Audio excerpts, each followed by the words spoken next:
ہر ایک شخص پر ظاہر کیا ہوا ہے کہ جب وہ صاف ستھرے ہو جاؤ گے تبھی خدا کے پاس جانا، ایسے تم نہیں جا سکتے۔ نہیں عزیزو، ہم مسیحیوں کے لیے یہ بات بالکل غلط ہے، جھوٹ ہے۔ یسوع مسیح نے ہمارے لیے کفارہ دے دیا ہے۔ اگر ہمیں بہت برا بھی لگ رہا ہے، محسوس بھی ہو رہا ہے، ہم اپنے آپ کو گناہ گار بھی سمجھ رہے ہیں، تب بھی چرچ جائیں، تب بھی بائبل مقدس کھولیں، کیونکہ یہ آپ کی میڈیسن ہے۔ تب بھی یسوع مسیح کو سنیں، اس کے بارے میں پڑھیں، اس کو پڑھیں، اس سے مدد کو مانگیں، کیونکہ آپ کو مدد کی ضرورت ہے۔ کیا یسوع مسیح نے کہا تھا اناجیل میں؟ آپ نے پڑھا ہوگا، اور یہ بہت مشہور بات ہے۔ یسوع مسیح نے کہا کہ میں تو راست بازوں کے لیے نہیں بلکہ گناہ گاروں کے لیے آیا ہوں۔ تو پھر اگر ہم اپنے آپ کو گناہ گار سمجھ رہے ہیں، اگر ہم اپنے آپ کو غلط سمجھ رہے ہیں، یا آپ مسیح میں ہوتے ہوئے آپ کی زندگی تبدیل نہیں ہوئی ہے، اور آپ اپنے آپ کو جو ہے اس لیے خدا سے دور رکھے ہوئے ہیں جب میں ٹھیک ہو جاؤں گا تو تب میں زیادہ خدا کے پیچھے جاؤں گا، تو پھر آپ بہت بڑی غلطی کر رہے ہیں۔ اور گناہ گار کی تو ایک علیحدہ بات ہے، جس نے مسیح کو اپنی زندگی دی نہیں، اگر وہ بھاگ رہا ہے مسیح سے تو وہ تو غلط کر ہی رہا ہے، اسے ایسا نہیں کرنا ہے۔ لیکن جب آپ اپنے آپ کو ایماندار کہتے ہیں اور آپ اس کے باوجود مسیح یسوع کے مطابق جو ہے آپ کی زندگی میں نظر نہیں آ رہا، تو عزیزو آپ خطرے میں ہیں۔ اور میں آپ کو بتانا چاہتا ہوں، خوشخبری یہی ہے کہ ہمیں ہمارے کاموں کی وجہ سے خدا قبول نہیں کرتا، ہمیں خدا یسوع مسیح کی وجہ سے قبول کرتا ہے، اور اسی کی وجہ سے وہ ہماری زندگی تبدیل کر دیتا ہے۔ ہم نے صرف کمٹمنٹ کے ساتھ جو وہ کہہ رہا ہے ہم نے وہ کرنا ہے، دعا کرنی ہے اس سے۔ کیا لکھا ہوا ہے بائبل میں؟ ہمارے مسیحیوں کے ساتھ سب سے بڑا پرابلم یہ ہے، بائبل مقدس نہیں پڑھتے، اور جب بائبل مقدس نہیں پڑھتے تو انہیں سچائی کا پتہ نہیں لگتا، انہیں یہ پہچان نہیں ہوتی کہ ہم کیا کر رہے ہیں اور کیا صحیح کر رہے ہیں کیا غلط کر رہے ہیں۔ پیمانہ تو ہم نے رکھا ہی نہیں ہے جانچنے کا اپنے آپ کو، حالانکہ ہم دنیا میں بہت سے پیمانے استعمال کرتے ہیں۔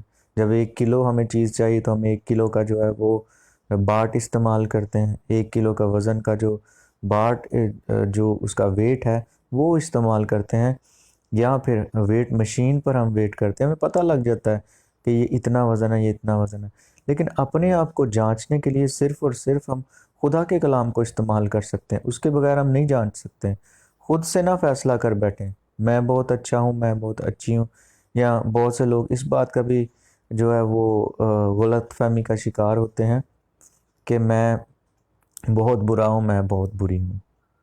عزیزو، اگر آپ دیکھیں بائبل مقدس کو پڑھیں، بائبل کیا کہتی ہے کون اچھا ہے کون برا ہے؟ بائبل مقدس تو بولتی ہو کہ ضرور اس کے تعلق سے کہ کون اچھا ہے کون برا، تو بائبل مقدس یہ کہتی ہے کہ کوئی بھی اچھا نہیں سوائے خدا کے۔ رومیو کے خط میں لکھا ہے کہ سب نے گناہ کیا، سب خدا کے جلال سے محروم ہیں۔ اب اس کا کیا مطلب ہے کہ جو یسوع مسیح کو اپنی زندگی دے دیتے ہیں وہ بھی سٹل گناہ گار رہتے ہیں؟ نہیں، جب وہ یسوع مسیح کو اپنی زندگی دے کر یسوع کے پیچھے چلنا شروع کر دیتے ہیں، غلطیاں ان سے ضرور ہوتی ہیں، شاید گناہ بھی سرزد ہو جاتے ہیں، لیکن وہ روز خدا کے کلام کے مطابق ہی جیسا کلام بتاتا ہے اقرار کرتے ہیں، اور پھر وہ گناہ گار نہیں رہتے، کیونکہ ان کا رشتہ پھر یسوع مسیح کے ذریعے سے خدا کے ساتھ جو ہے وہ بن جاتا ہے۔ بات میں نے یہاں سے شروع کی تھی کہ اگر آپ کی زندگی تبدیل نہیں ہو رہی اور اپنے آپ کو آپ مسیحی کہتے ہیں تو آپ بہت بڑے دھوکے کا شکار۔ ایک دن عدالت ہوگی، اور اس عدالت سے عزیزوں بچنے کے لیے ہمیں صرف یسوع مسیح کا ہاتھ تھامنا ہے۔ میں آپ کو ایک مثال دیتا ہوں کہ اگر بہت سے لوگ کہتے ہیں میں بہت اچھا ہوں، مجھے تو خدا جو ہے وہ آسمان میں ہی لے کے جائے گا۔ میں آپ کو ایک بات بتاتا ہوں، خدا نہ خواستہ ایک کیس ہمارے سامنے آتا ہے، کسی شخص کو جو ہے وہ اگر مار ڈالا ہے، اور مار ڈالنے کے بعد اس کو عدالت پکڑ لیتی ہے، اس کو پولیس پکڑ لیتی ہے، اس کو عدالت میں لے کے جاتے ہیں، اور شاید وہ اخلاقی طور پر اپنے ارد گرد لوگوں کے ساتھ بہت اچھا رہا ہو اور اس کا بہت اچھا اخلاق ہو، لیکن اس نے یہ گناہ کر دیا، اس نے یہ غلطی کر دی، تو جب وہ جج کے پاس جائے گا تو کیا اگر وہ جج سے کہے گا، یہ دنیاوی عدالت کی بات کروں، کہ جناب میں تو بہت اچھا ہوں، میں تو بہت اپنی بیوی سے پیار کرتا ہوں، بچوں سے پیار کرتا ہوں، اپنے بہن بھائیوں کے ساتھ مخلص ہوں، اس لیے مجھے معاف کر دیں، تو کیا عدالت آپ کو چھوڑ دے گی؟ نہیں، وہ آپ کو کبھی نہیں چھوڑے گی۔ اس کے برعکس اگر آپ کا کوئی عوضی بن کر آ جائے، آپ کی خاطر کوئی سزا لینے کے لیے تیار ہو جائے، یا عدالت نے کوئی ایسا رول بنایا ہو کہ وہ آپ کی جگہ کوئی شخص کھڑا ہو سکتا ہے، یا آپ کے لیے وہ جرمانہ جو اگر عدالت نے مقرر کیا وہ دے سکتا ہے، تو پھر اب فری آف کاسٹ چھوڑ دیے جائیں گے۔ تو یسوع مسیح نے یہی کیا ہے، اس نے ہمارے تمام گناہوں کا اپنے اوپر بوجھ لے کر اس نے ہمیں چھڑا لیا ہے، اس نے سزا بھی لے لی ہے۔ ابھی ہمیں صرف یسوع کا ہاتھ تھامنا ہے، کیونکہ اگر یہ خدا جو ہے ان گناہوں کی وجہ سے یسوع مسیح پر عدالت نہ لے کے آتا تو یہ عدالت ہم پر آنی تھی، اور اگر وہ کسی پر بھی لے کر نہ آتا، وہ اپنا منہ موڑ کر بیٹھ جاتا کہ میں تو کسی کی عدالت نہیں کروں گا، تو پھر عزیزو خدا جو ہے وہ ایک عادل خدا نہ ہوتا، وہ خدا ویسا نہ ہوتا جیسا وہ ہے اور ہمیشہ رہے گا۔ خدا عادل خدا ہے، اس نے جو قانون بنایا ہے اس نے اس کی سزا مقرر کی، اور اس نے اس سزا کو دیا، لیکن اپنے بیٹے کو دیا، اور جب ہم اس کے بیٹے کو قبول کر لیتے ہیں، جب اس کے پیچھے ہم چلنا شروع کر دیتے ہیں، پھر ہماری زندگی تبدیل ہوتی ہے۔ آپ کا مسیح ہونے کا سب سے بڑا نشان یہ ہے کہ آپ کی زندگی تبدیل ہو جاتی ہے، پہلے جیسی نہیں رہتی ہے۔ اپنے آپ کو بہت گھٹیا برا مت سمجھیں، یا اپنے آپ کو بہت اچھا نہ سمجھیں۔ ہم سب ایک جیسے ہیں، ہم سب کی ایک ہی اصل ہے۔ ہم نے بچایا صرف خدا سے، اور خدا کی طاقت سے، اور اس کے بیٹے کے لہو سے، اور اس کی قدرت سے بچایا جانا ہے، اور اس کے لیے ہمیں اس کا ہاتھ تھامنا ہوگا، اور یہ ایک حقیقت ہے۔ اور ایک اور بات، یہ بہت اہم بات ہے، اگر آپ آج جوان ہیں اور آپ کے بچے چھوٹے ہیں، اور آپ کوئی بھی ایسے والدین نہیں جو چاہتے ہیں کہ ان کے بچے جو ہیں وہ کامیاب نہ ہوں، تو اگر آپ چاہتے ہیں آپ کے بچوں کی زندگیاں اچھی ہوں، کامیاب ہوں، تو پھر وہ کریں جو آپ چاہتے ہیں کل کو بچے ویسے بنیں۔ اگر آپ ایسے نہیں کر رہے ہیں، جتنا مرضی آپ بچوں پر اپنا زور جما لیں، جتنا مرضی آپ ان کے ساتھ سختی کر لیں، ان کی زندگیاں کبھی تبدیل نہیں ہوں گی، وہ وہی کچھ کریں گے جو آپ کر رہے ہیں، اور اس کی وجہ یہ ہوگی کیونکہ خدا آپ کے ساتھ نہیں ہوگا۔ جب آپ خدا کے پیچھے نہیں چلیں گے تو آپ کے ساتھ نہیں ہوگا۔ آئیں عزیزو، اگر آپ ایماندار ہیں تو اپنے آپ کو جانچیں، اگر آپ کی زندگی ابھی تک تبدیل نہیں ہے تو جانچیں، توبہ کریں اس بات سے۔ آپ کو روز توبہ کرنے کی ضرورت پڑتی ہے، روز توبہ کریں، روز گناہوں سے معافی مانگے جو آپ کر بیٹھتے ہیں، لیکن ان کو کرنے کے بعد آنکھیں بند کر کے بیٹھ مت جائیں، ان کا آپ کی زندگی پر بہت برا اثر ہوگا، سب سے پہلے آپ کی زندگی پر، اور پھر آپ کے خاندان کی زندگی پر۔ اور ابلیس بہت ظالم ہے، اگر آپ خدا سے علیحدہ ہو جائے تو آپ اکیلے اس کا مقابلہ نہیں کر سکتے، لیکن جب ہم خداوند میں ہیں تو ہم کامیاب ہیں، اور ابلیس ہمارے پاؤں کے نیچے ہیں۔ تو آئیں عزیزو، اگر آپ اپنے اندر محسوس کر رہے ہیں کہ آپ ابھی تک جو ہے وہ اس ابدی عدالت کے لیے، عزیزو وہ سب کی عدالت ہوگی، راست بازوں کی بھی عدالت ہوگی، لیکن وہ معاف کر دیے جائیں گے یسوع مسیح کی وجہ سے، کیونکہ یسوع مسیح نے ان کی سزا اپنے اوپر لے لی، اور انہوں نے اسے قبول کیا کہ ہاں خداوند تو نے ہمارے لیے یہ کیا، اور وہ اس کے پیچھے چلے۔ لیکن جو ناراض تھا یہ وہ لوگ ہیں جنہوں نے یسوع مسیح کی مفت معافی کو جو ہے وہ قبول نہیں کیا، بلکہ اس کو ریجیکٹ کر دیا، اور اپنی مرضی کے ساتھ زندگیاں گزاری، اپنی مرضی سے اپنے بدن کو استعمال کیا جیسے مرضی۔ عزیزو، یہ لوگ جو ہیں انہیں یسوع مسیح بھی ریجیکٹ کر دیں گے، کیونکہ کلام مقدس میں لکھا ہے، یسوع مسیح نے کہا کہ اگر کوئی مجھ سے شرمائے گا تو ابن آدم جب اپنے جلال میں آئے گا تو میں بھی اس سے شرماؤں گا۔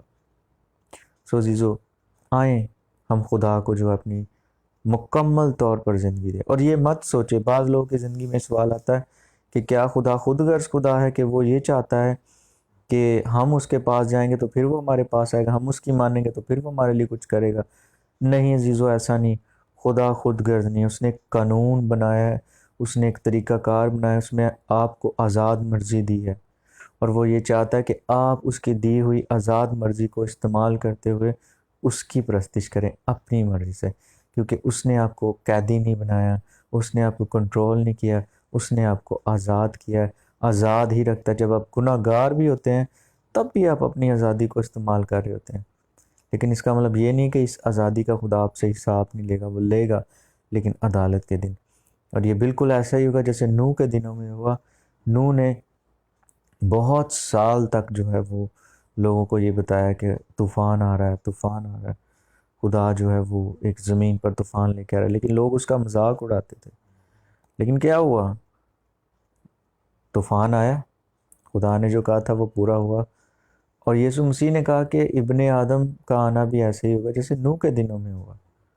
سو عزیزو، ہوش کے ناخن لے، اپنے زندگی کے لیے عقل مندی کا فیصلہ کریں، دوسروں کو مت دیکھیں کسی لیڈر، پادری یا کسی اور شخص کی وجہ سے جو خدا کے ساتھ ٹھیک نہیں چل رہا۔ اپنے خدا کو جو آپ سے پیار کرتا ہے اسے ریجیکٹ مت کریں، اور خدا سے محبت کریں اور خدا کے پیچھے چلنا شروع کریں۔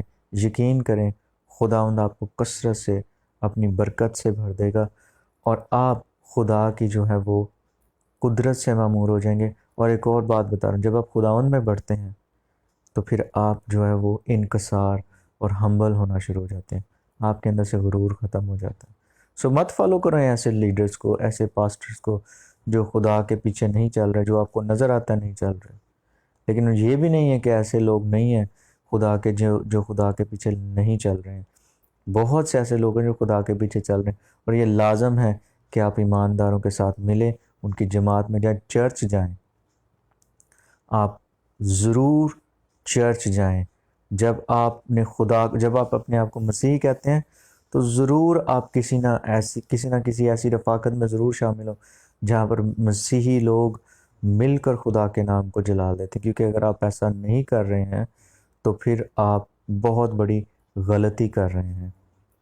آپ کو ایمانداروں کی جماعت میں جانا بہت ضروری ہے، کیونکہ میں نہیں، یہ بائبل مقدس کہتی ہے، یہ بائبل مقدس کا طریقہ کار ہے۔ جب آپ ایمانداروں کی جماعت میں جاتے ہیں تو آپ کی ایمانداروں کے ساتھ محبت بڑھتی ہے۔ بہت سے ایماندار جو بات نہیں جانتے، آپ جانتے ہیں، وہ آپ سے سیکھتے ہیں، آپ ان سے سیکھتے ہیں۔ جہاں پر آپ غلط ہیں آپ کی کریکشن کی جاتی ہے، یا جہاں پر کوئی غلط ہے آپ انہیں بتاتے ہیں، لیکن اس کے پیچھے صرف اور صرف خدا کی محبت وجہ ہوتی ہے۔ جیلسی یا کسی طرح کی کوئی بھی غصہ یا نفرت نہیں ہوتی ہے، کیونکہ خدا کبھی بھی ایسے نہیں کرتا۔ سو میں امید کرتا ہوں خداوند آپ کو اس میسج کے وسیلہ سے بہت برکت دیں گے۔ ایک صحیح، اچھی اور مضبوط مسیحی بنے، بائبل پڑھنا شروع کریں، دعا کرنا شروع کریں۔ آپ دیکھیں گے آپ کو کسی شخص کی مدد کی ضرورت نہیں پڑے گی، بلکہ آپ کے لیے خدا نے جو بہت بڑا کام کر دیا اسی کے ذریعے سے خدا آپ کو اٹھا کھڑا کرے گا، اور آپ نہ صرف خود مضبوط ہوں گے بلکہ آپ بہت سو کمزوروں کو سنبھالنے والے بن جائیں گے۔ سو خدا آج کے میسیج کے وسیلہ سے ہمیں برکت ہے۔ Thank you so much, God bless you all. اگر آپ کو اس میسیج سے برکت ملی، اپنی والز پر ضرور شیئر کریں اسے، اور اگر آپ کامنٹس کرنا چاہیں تو ضرور کر سکتے ہیں۔ خدا آپ سب کو برکت ہے۔ جو آن لائن دیکھ رہے ہیں بھائی، میں ان سب کے لیے خدا ان سے بہت برکت چاہتا ہوں۔ Thank you so much, God bless you.